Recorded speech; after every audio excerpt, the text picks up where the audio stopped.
নমস্কার বন্ধুরা, চৈতিস কিচেনের আরও একটা ভিডিওতে সবাইকে স্বাগত। আজকে দেখাবো আমাদের রাজ্যের পশ্চিমাঞ্চলের এই দুর্গা ছাতু বা কুরকুরি ছাতুর একটা দারুণ সুন্দর রেসিপি, যা মাছ মাংসের স্বাদকেও হার মানাবে।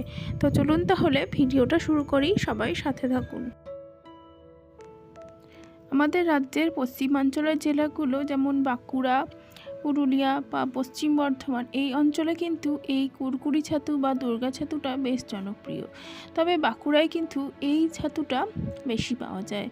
তো সেখানে এই ছাতুটা যেন একটা ওখানকার মানুষদের একটা বিশেষ খাবার হিসেবে বিবেচিত হয়। তো আমরা ভাগ্য করে সেইগুলো পেয়ে গেছি। তো বাজারে কিন্তু বেশ চড়া দামে এগুলো বিক্রি হয়। তো দেখুন, এগুলোতে কিন্তু প্রচুর মাটি লেগে থাকে। তো সেগুলো বেশ ভালোভাবে পরিষ্কার করে নিতে হয়, না হলে কিন্তু প্রচুর রান্না করলে পরে কেমন একটা বালি বালি লাগে। তো সমস্তটা ছাড়ানো হয়ে গেছে, আর ছাড়াতে বেশ টাইম লাগে। তো ছাড়ানো হয়ে যাওয়ার পর এগুলোকে এখন গরম জলে সেদ্ধ করে নেব। তো এই যে দেখুন, গরম জলে সেদ্ধ করে নিলে বালিটা খুব সহজেই ছাতুর গা থেকে ছাড়িয়ে যায়। তবে বেশ ভালোভাবে ধুয়ে নিতে হয়। আর এদিকে ছাতুগুলো বেশ ভালোভাবে সেদ্ধ হয়ে গেছে, প্রায় 10 মিনিট মতন আমি সেদ্ধ করে নিয়েছি। আর এবারে ভালোভাবে ধুয়ে নেব, কারণ এর গায়ে প্রচুর মাটি বালি লেগে থাকে। তো এই যে জলটা ছেঁকে নেওয়ার পর এখন বেশ ভালোভাবে আমি কচলে ধুয়ে নিচ্ছি, নাহলে মাটি বালিগুলো কিন্তু সহজে যেতে চায় না। তো এই যে দেখুন, এরমভাবে আমার ধুতে সুবিধা হয়। একটা ঝুড়ির মধ্যে করে বসিয়ে তারপর এইভাবে ধুলে কিন্তু সহজেই ধোয়াটাও হয়ে যায়, আর নোংরা জলটাও আলাদা হয়ে যায়। তো এই যে দেখুন, জলটা ফেলে দিয়ে আবার কিন্তু ভালোভাবে আমি ধুয়ে নেব।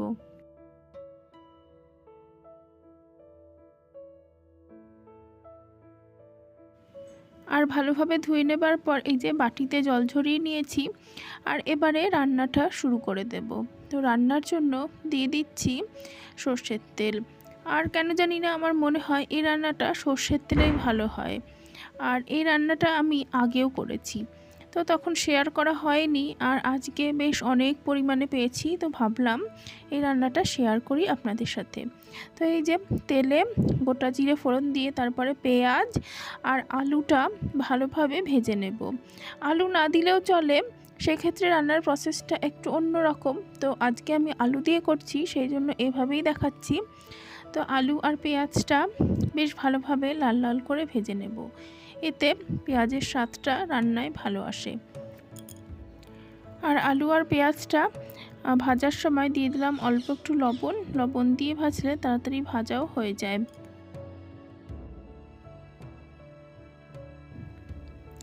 আর এদিকে আলু আর পেঁয়াজটা বেশ কিছুটা ভাজা ভাজা হয়ে যাবার পর এখন সেদ্ধ করে ধুয়ে রাখা এই ছাতুটা আমি দিয়ে দিচ্ছি। তো এগুলোকে এখন ভালো করে আলু পেঁয়াজের সাথে ভেজে নেব।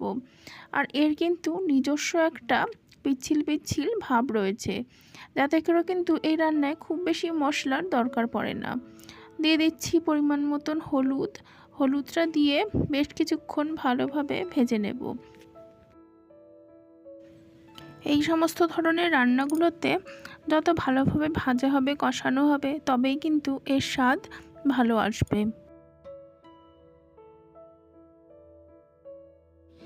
আর এদিকে বেশ কিছুক্ষণ ভেজে নেবার পর দিয়ে দিয়েছি 1 চামচ মতন লাল লঙ্কার গুঁড়ো।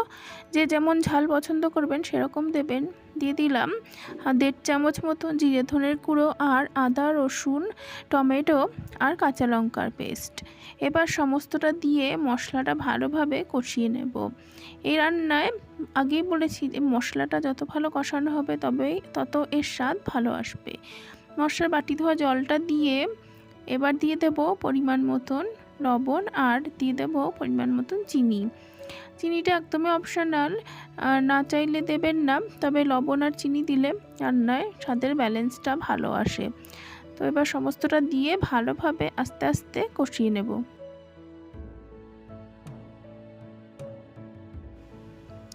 একদমই মাংসের মতন রান্না হবে এই রান্নাটা, গন্ধটাও সেরকমই বেরোচ্ছে।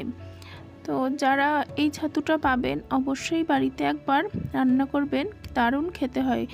তো এই যে মশলাটা আস্তে আস্তে আমি কষিয়ে নিয়েছি, আর কষাতে কষাতে বেশ ছাতুটা অল্প হয়ে এসেছে, একটু নরমও হয়ে এসেছে।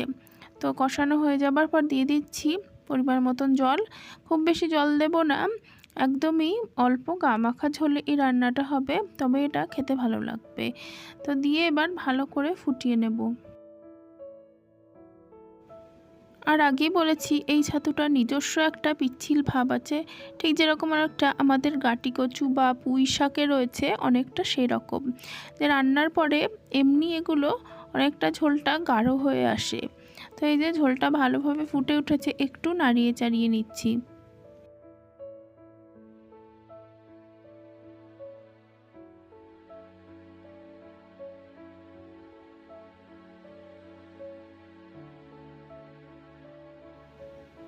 আর এদিকে ঝোলটা সুন্দরভাবে ফুটে গেলে, ঘন হয়ে এলে দিয়ে দিচ্ছি একটু শাহি গরম মশলার গুঁড়ো।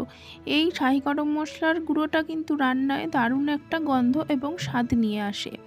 তো আজকে আমার কুরকুরি ছাতু বা দুর্গা ছাতু কিন্তু একদম রেডি হয়ে গেছে, গরম ভাতের সাথে দারুণ লাগবে খেতে।